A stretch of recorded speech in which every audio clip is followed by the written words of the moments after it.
Hello बच्चों, जय Bajrangbali. Welcome to my channel. इस वीडियो के थ्रू मैं आपको 10 क्वेश्चन देने वाला हूं जो सबसे इम्पोर्टेंट क्वेश्चन होंगे। तो इस वीडियो को स्किप किए बिना सारी वीडियो को देखना है और मैंने उसके अंदर पूरा डेफिनेशन भी दिया हुआ है। तो जाओ और इस वीडियो को पूरा देखो।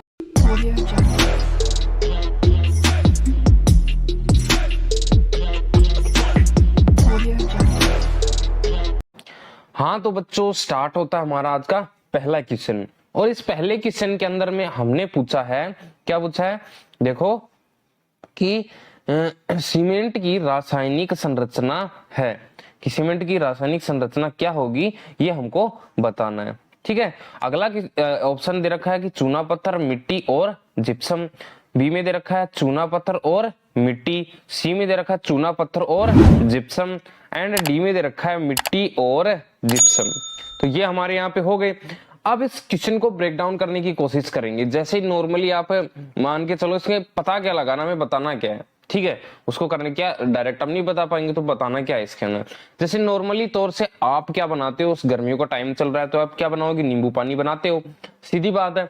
तो नींबू पानी बनाने के अंदर क्या क्या चीज इस्तेमाल होती है, जैसे पानी, चीनी, नींबू जो भी आप डालते हो वो इस्तेमाल होती है। वैसे ही यहाँ बताना हमें कि सीमेंट बनाने के अंदर क्या क्या चीजें इस्तेमाल होती हैं। तो ये आपको सामने 4 ऑप्शन दे रखे हैं। राइट आंसर आपको पता है तो कमेंट सेक्शन में कमेंट कीजिए, अन्यथा हम आपको राइट आंसर यहाँ पे बता देते हैं। तो हमारा यहाँ पे राइट आंसर क्या हो जाएगा आज कि चूना पत्थर, मिट्टी और जिप्सम। ठीक है, तो ये हमारा क्या हो जाएगा यहाँ से राइट आंसर। ठीक है, नेक्स्ट क्वेश्चन पे चलते हैं। अगला क्वेश्चन हमारा, निम्नलिखित में से कौन सा विटामिन ए का अच्छा स्रोत है। यहां हमें क्या बताना है कि विटामिन ए का सबसे अच्छा स्रोत क्या होगा, ये बताना हमें। तो यहां से देख सकते हैं ऑप्शन दे रखे हैं, क्या क्या दे रखे हैं कि भाई मछली का तेल, चीनी, केला और नारियल का तेल। ठीक है, तो ये बताएं। अब ये आपने नॉर्मली कोई भी स्कूलों में पढ़े होंगे या आपने कभी बुकों में देखा होगा, तो नॉर्मली क्या होता है, आपका पता होता है हमेशा गाजर होती है। क्या होती है, हमेशा गाजर ही क्या होती है, एक प्रकार से विटामिन ए का अच्छा स्रोत होती है। ठीक है, ये होता है विटामिन ए का अच्छा स्रोत, क्या होती है, गाजर होती है। लेकिन यहाँ पे तो ऑप्शन के अंदर है ही नहीं गाजर, तो अब आप करने क्या वाले हैं। इस चक्कर में आपको मैं बता दूं कि आपका राइट आंसर हो जाएगा मछली का तेल। अब आप सोच रहे होंगे मछली का कौन सा तेल निकलता है, तो मैं बताता हूँ, मछली के लीवर का तेल निकाला जाता है। ठीक है, जिसको किस नाम से जानते हैं, कोड लीवर ऑयल के नाम से जाना जाता है। ठीक है, आप कहीं भी दुकान वगैरह या मेडिकल शॉप पे जाओगे तो उसको दुकान वाले को बोल देना कि कोड लीवर ऑयल दे दो। एक वो आपको डब्बी जैसा दे देगा कुछ ऐसे, उसके अंदर पीली कलर की कैप्सूल्स होंगी। ठीक है, और मैं आपको बता दूं कि ओमेगा प्लस में और विटामिन ए और प्लस में विटामिन डी, ये तीनों ही चीजें किसके अंदर पाई जाती है, कोड लीवर ऑयल के अंदर भरपूर मात्रा के अंदर। ठीक है, तो ये सबसे अच्छा और सबसे बढ़िया काम है कि आप इसका इस्तेमाल करना।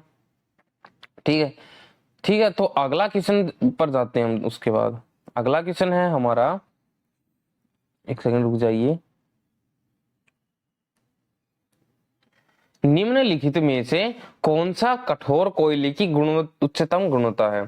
कह रहा है, थोड़ा क्वेश्चन को ब्रेक डाउन करने की कोशिश करते हैं कि कोयले की उच्चतम गुणवत्ता क्या होगी, ये बताना हमें। ये कोयले के 4 नाम दिए, इसका मतलब नीचे 4 नाम दिए हमें, देख सकते हो यहाँ पे, एंथ्रेसाइट, बिटुमिन्स, लिग्नाइट और पिट कोयला। ये 4 आपको क्या दिए, कोयले के नाम दिए गए। अब इनके अंदर से आपको राइट आंसर बताना है कि क्या होगा, कि हमारा सबसे उच्चतम गुणवत्ता वाला कोयला कौन सा है। तो मैं आपको बता दूं कि हमारे पृथ्वी के अंदर मौजूद कोयले की जो भी गुणवत्ताएं होती हैं, उनके अंदर सबसे अच्छी गुणवत्ता का कोयला कौन सा होता है, एंथ्रेसाइट नाम का। कौन होता है, एंथ्रेसाइट नाम का कोयला होता है। अब आपको मैं और भी बता दूं, सबसे अच्छी गुणवत्ता वाला एंथ्रेसाइट हो गया। अब दूसरी बात यह है कि आप राजस्थान स्टेट के अंदर रहते हैं, तो राजस्थान के अंदर ऐसा कौन सा कोयला है जो आपको पाया जाए, मिलता है। तो राजस्थान के अंदर कौन सा कोयला होता है, लिग्नाइट वाला कोयला। ये कोयला आपको कहां पर मिलेगा, राजस्थान के अंदर मिलेगा। ठीक है, लेकिन राइट आंसर हमारा क्या होगा यहाँ पे, एंथ्रेसाइट। ठीक है, तो ये यहाँ से हमें पता लग गया। अगले क्वेश्चन की तरफ बढ़ते हैं। अगला क्वेश्चन है हमारा, निम्नलिखित में से कौन सा मानव में एक आपातकालीन हार्मोन है? निम्नलिखित को भी जाने दो, इसको हटा सकते हैं आप अगर चाहो तो। रुक जाओ, ज्यादा बड़ा नहीं होना चाहिए, ये हटा दिया मैंने, मान लो यहां से कि निम्न कौन सा, ये भी रख सकते हो कि कौन सा मानव में एक आपातकालीन हार्मोन है, ये भी लिख सकते हो आप। आपातकालीन पहला दे रखा है थायरोक्सिन, दूसरा इंसुलिन, तीसरा एड्रेनालाइन एंड चौथा दे रखा है प्रोजेस्टेरोन। ठीक है, ये चार ऑप्शन दिए हैं। तो सबसे बाद मैं आपको बता दूं कि आपातकालीन हार्मोन होता क्या चीज है। जैसे आप मान लो कोई स्थिति ऐसे पड़ गई हो, जैसे आप कहीं जा रहे हो, कुत्ता आपके पीछे पड़ गया हो, तो आप उस स्थिति में जोर से भागने की कोशिश करेंगे, आपकी हार्ट बीट ज्यादा जोर से धड़कने की कोशिश करेगी, सांसें उफनने लगेंगी। ये सभी गुण किस चीज के होते हैं? जोर से धड़कना दिल का, सांसें उफन जाना, ये सब किसका काम होता है? इसी हार्मोन की वजह से होता है। किस है? आपातकालीन हार्मोन की वजह से। और ये क्या करता है? आपको एक प्रकार से धैर्य देता है, कहने का मतलब आपको एक ताकत देता है कि किसी चीज से लड़ने की। तो इसीलिए इसको क्या बोलते हैं? आपातकालीन हार्मोन के नाम से जाना जाता है। ठीक है, अब आपका राइट आंसर क्या हो जाएगा यहां से? Adrenaline hormone. लेकिन इसमें थोड़ा मिस्टेक है,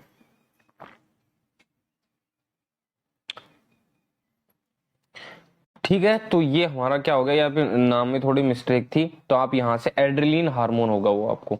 अब आपसे पूछ लिया जाए कि एड्रेनलिन हार्मोन कौन सी ग्लैंड या कौन सी ग्रंथि द्वारा निकाला जाता है, तो इजी नाम है भाई, एड्रेनलिन है तो एड्रेनलिन ग्रंथि द्वारा निकाला जाता है। ठीक है, एड्रेनलिन हार्मोन है तो एड्रेनलिन ग्रंथि द्वारा निकाला जाता है। थायरोक्सिन होता है तो थायराइड ग्रंथि द्वारा निकाला जाता है। ठीक है, तो ऐसे आप यहाँ से आंसर दे सकते हो। अगला क्वेश्चन है हमारा 5वां क्वेश्चन, निम्नलिखित में से कौन सा शब्द ध्वनि तरंग से संबंधित नहीं है? ठीक है, तो कौन सा शब्द होगा ये आपको बताना है। ठीक है, तो ध्वनि तरंग से संबंधित नहीं होगा। अब आपने देखा होगा कि हर्ट्ज तो क्या होता है? ध्वनि का ही क्या होता है? मात्रक होता है, तो ये तो बिल्कुल होने वाला है। दूसरे पे दे रखा है डेसिबल, तो डेसिबल आपने देखा होगी इतनी डेसिबल की ध्वनि वो निकाल रहा है। ठीक है, इतने डेसिबल ध्वनि निकाली, तो ये तो आपने कभी ना कहीं तो सुना ही होगा। और कैंडला भी एक प्रकार से किससे संबंधित है? ध्वनि से ही संबंधित है। तो बच कौन गया अब हमारा यहाँ पे? मंच। इसका नाम ने सुना ही नहीं था कभी, तो हमारा राइट आंसर यहाँ से क्या हो जाएगा? मंच। क्या हो जाएगा? मंच। ऑप्शन डी हमारा राइट आंसर हो जाएगा। अगला क्वेश्चन देखते हैं, चलो क्वेश्चन नंबर 6। क्वेश्चन नंबर 6 के अंदर पूछा है पृथ्वी में पाए जाने वाले सबसे भारी धातु का नाम बताइए। आपने सबसे अभी तक पढ़ा होगा कि पृथ्वी के अंदर पाए जाने वाली सबसे हल्की धातु, तो हल्की धातु सबको पता है कौन सी आएगी भाई? लिथियम आ जाएगी, सबको पता है हल्की धातु है। लेकिन अब की बार मैंने अलग ही क्वेश्चन बना दिया कि सबसे भारी धातु कौन सी है, तो इसमें आपको फंसना नहीं है। इजी आंसर होगा आपका, क्या होगा? पहला दे रखा है, क्या दे रखा है? सोना, और दूसरे पे दे रखा है ओस्मियम, और तीसरे पे दे रखा है प्लेटिनियम, और चौथे पे दे रखा है सोडियम। भाई सोडियम तो वैसे नहीं होना, सबको पता है ये बात। तो प्लेटिनम हो सकता है, सोना भी हो सकता है, लेकिन डिफरेंट नाम आपको यहां से एक ही दिख रहा है। कौन सा दिख रहा है? ओस्मियम नाम का। ठीक है, तो इसका मतलब आपका राइट आंसर हो सकता है क्या? ओस्मियम। तो अगर ऐसे क्वेश्चन आ रहे हैं, आपको राइट आंसर नहीं पता, तो आप ऑप्शन से चेक करने की कोशिश कीजिए कि यहां से क्या हो सकता है। तो डिफरेंट नाम हमको मिल रहा है, कौन सा? ओस्मियम। तो हमारा, लेकिन हमारा राइट आंसर भी क्या ही है? ओस्मियम ही है। तो आपसे अगर कहीं पूछ लिया जाए जिंदगी में कि सबसे भारी धातु कौन सा होगा, तो आपको पता लग जाएगा यहाँ पे कौन सा होगा? ओस्मियम। ठीक है, कौन सा होगा? ओस्मियम नाम का धातु। अगला क्वेश्चन देखते हैं, क्वेश्चन नंबर 7। निम्न में से कौन सा बिजली का सबसे अच्छा कंडक्टर है? कंडक्टर मतलब सुचालक, मतलब जिसके अंदर सबसे अच्छी गुणवत्ता में बिजली बह जाए, वो कहलाएंगे कंडक्टर्स। तो ठीक है, अब इसने क्वेश्चन पूछ लिया तो अब हम आंसर भी देंगे, लेकिन उससे पहले ऑप्शन चेक करना चाहिए हमें। पहला दे रखा है कॉपर, दूसरे पे दे रखा है एल्यूमिनियम, तीसरे पे दे रखा है चांदी और चौथे पे दे रखा है लोहा। तो ये आपको मिल गए हैं, लेकिन आपको यहां बताना अब राइट आंसर कि इन सब के अंदर से क्या सबसे अच्छा होता है। अब आपने देखा होगा नॉर्मली तौर से कि जो विद्युत लाइन होती है उनकी तारें किसके होती हैं, लगभग कि एल्यूमिनियम के मिश्रण और सिल्वर वाले, सिल्वर मिश्र धातु और एल्यूमिनियम से बने होते हैं। तो यहां से हो सकता है उनके अंदर भी बिजली आती है भाई। दूसरी बार ही देखा होगा आपने कॉपर को, कॉपर जैसे तांबे फ्यूज वगैरह तारों में किसका इस्तेमाल करा जाता है, कॉपर का करा जाता है। क्यों करा जाता है, अब आप देख लो एक पूरी लाइन और एक छोटा सा तार कॉपर का, तो इसका मतलब ये भी अच्छा कंडक्टर है। किससे, एल्यूमिनियम से अच्छा कंडक्टर हुआ है फिर ये। अब लोहे की बात करते हैं, तो आप कहीं भी इस्तेमाल करते हो, कहीं भी लोहे का इस्तेमाल करते हो तो क्या करेगा, लोहा एक प्रकार से स्पार्क ही पैदा करता है बजाय इनकी तुलना में। क्यों, वो क्या करता है, उसकी विद्युत लाइन को मतलब जो क्वालिटी आती है उसको गिराने की कोशिश करता है ऊपर से।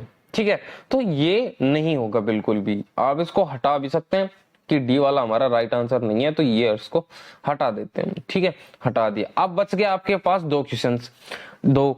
अब उसके अंदर से भी मैंने एक को हटा देना है, कौन सा, एल्यूमिनियम को, क्योंकि हमें पता लग गया है कि एल्यूमिनियम राइट आंसर है ही नहीं। ठीक है, अब अगले बच गए हमारे पास कौन सा, कॉपर और चांदी। तो इनके अंदर से आपको एक राइट आंसर निकालना है।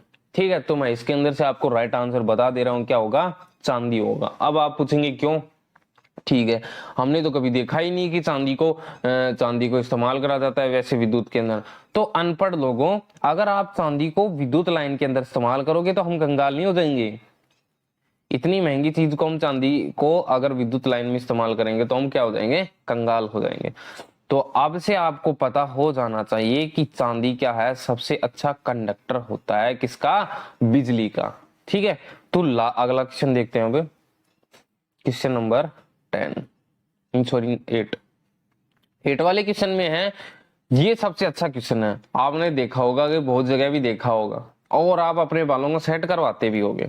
तो इसमें देखो, बालों की सेटिंग को कह रहा है, बालों की सेटिंग के लिए ब्यूटी पार्लर में आप निम्नलिखित में से कौन सा रासायन प्रयोग करते हैं। कहने का मतलब जो जेल होता है, जो स्प्रे जेल वगैरह जो भी होती है, जो आपके बालों को एक जगह ही होल्ड कर देता है, उसके अंदर कौन सा रासायन मिला होता है। ऑप्शन ए फास्फोरस से आधारित रासायन, ऑप्शन बी सिलिकॉन से आधारित, ऑप्शन सी आयरन से आधारित और डी सल्फर से आधारित। ठीक है, तो नॉर्मली क्या करते हो, आपने हर जगह देखा ही होगा, आप करवाते भी होगे कि आप बालों को ऐसे सेट करवा लेते हो, करवाते हो ना, ऐसे खड़े हो जाते हैं ऐसे करके। ठीक है, या जो भी करते होगे तो आप ऐसे बालों को करवा लेते हो। तो वो किस रसायन से आता है जो आप करवाते हो, और ऊपर से आप साइंस के स्टूडेंट हो तो आपको ये बात तो पता होनी चाहिए। ठीक है, तो आपको ये आंसर इसका आ जाएगा, क्या आएगा, सल्फर से आधारित। ऐसे जो रसायन होते हैं जिनसे जेल या स्प्रे जेल या किसी भी प्रकार की चीज जिससे क्या बनाया जाता है, बालों को एक जगह होल्ड कर दिया जाता है, उसको वो किससे बनते हैं, सल्फर से बनते हैं। किससे बने होते हैं वो, सल्फर से। ठीक है, तो हमारा राइट आंसर यहां से क्या हो जाएगा, सल्फर से आधारित, डी हमारा राइट आंसर हो जाता है। अगला देखें 9th वाला क्वेश्चन। ठीक है, निम्नलिखित में से कौन बच्चे के लिंग का निर्धारण करता है। मतलब जो पेट के अंदर होता है, गर्भ के अंदर जो बच्चा होता है, तो उस स्थिति में कौन सी चीज उनके लिंग का निर्धारण करती है। कहने का मतलब वो लड़का होगा या लड़की होगी, इसके बारे में बताता है किस चीज। तो वो हमारा राइट आंसर पता होना चाहिए पहले तो आपको सभी को, लेकिन फिर भी देख चलते हैं। माता का रक्त समूह, पिता का रक्त समूह, माता पिता के RH कारक, अब और डी वाला दे रखा है गुणसूत्र। तो आपको नाम से यहाँ पता लग जाना चाहिए क्या राइट आंसर क्या जाएगा हमारा, गुणसूत्र। इन रक्त समूह और उनकी वजह से थोड़ी होता है, कुछ होता है तो X और Y गुणसूत्रों की वजह से होता है। तो हमारा यहाँ से राइट आंसर क्या हो जाएगा, गुणसूत्र। 10वां क्वेश्चन देख के चलते हैं। 10वें क्वेश्चन में कह रहा है कि निम्नलिखित में से किसे भविष्य के लिए ईंधन कहा जाता है। कह रहा है कि भविष्य का ईंधन किसे कहते हैं। ऐसा ही क्वेश्चन मैंने शॉर्ट्स फीड में भी डाला था। मैं शॉर्ट्स फीड में डेली का एक क्वेश्चन डालता हूं, तो आप वहां से जाके आपकी नॉलेज बढ़ाएं या फिर आप किसी चीज की तैयारी करें तो वहां से आप राइट आंसर दे सकते हैं। एंड आपको अगर नहीं पता है तो लास्ट में आपको राइट आंसर मिल भी जाएगा। ठीक है, तो यहां दे रखा है निम्नलिखित में से किसे भविष्य का ईंधन कहा जाता है। और उस क्वेश्चन में पूछा था मैंने, पहले इसको करते हैं फिर बताते हैं उसको कि क्या कह रहा है। पहला दे रखा है इसमें प्राकृतिक गैस को, सेल गैस को, हाइड्रोजन को, या फिर शराब को। तो शराब तो ऐसी चीज है जो अच्छी अच्छी चीजों को चला देती है, उसने तो कोरोना को भी नहीं छोड़ा था तो इसका मतलब शराब होगा? नहीं, शराब नहीं होगा। यहां से हमारा राइट आंसर क्या हो जाने वाला है? Hydrogen gas. क्यों हो जाने वाला है? क्योंकि हाइड्रोजन गैस जो होती है सबसे ज्यादा मात्रा में ऊर्जा का निर्माण करती है वो, ठीक है, सबसे ज्यादा मात्रा में 5000 टन तक की ऊर्जा निकाल सकती है वो, ठीक है। सबसे ज्यादा मात्रा में कौन निकालता है? हाइड्रोजन गैस निकालती है। इस वजह से हमारा राइट आंसर क्या हो जाने वाला है यहाँ से? हाइड्रोजन। क्या हो जाने वाला है? हाइड्रोजन। अब मैंने शॉर्ट स्पीड में जो क्वेश्चन पूछा था वो था कि भविष्य में काम आने वाला या भविष्य का की धातु, मतलब जो फ्यूचर डिसाइड करेगी उस धातु का नाम बताना था। तो उस धातु का नाम क्या था? टाइटेनियम। क्या नाम था भाई उसका? टाइटेनियम नाम था। याद रखना, आपने मार्वल्स की मूवी देखी होगी तो उसके अंदर जिक्र भी हुआ इसका, ठीक है। तो ये हमारे थे 10 क्वेश्चन। आपको अगर अच्छा, ये मैंने कहीं से भी उठाए हैं, जो मेरे को अच्छा लगे वहीं से उठा लिया मैंने इसको, ठीक है। तो आपको ये अगर अच्छी लगी हो वीडियो, यहां तक आपने देखी है तो आपको बिल्कुल अच्छी लगी होगी, तो आपको क्या कर देना है? लाइक, एंड अच्छी लगी सब्सक्राइब भी कर देना है। बेल आइकन को ऑल पे सेट करके कमेंट में लिख देना कि वीडियो आपको कैसी लगी। अगर मेरी कोई यहाँ पे गलती हुई है तो कमेंट में आप बता दीजिए, जिससे मैं अपनी गलती को सुधार पाऊं। तो अलविदा, बाय बच्चों, मिलते हैं नेक्स्ट वीडियो में। जय बजरंगबली।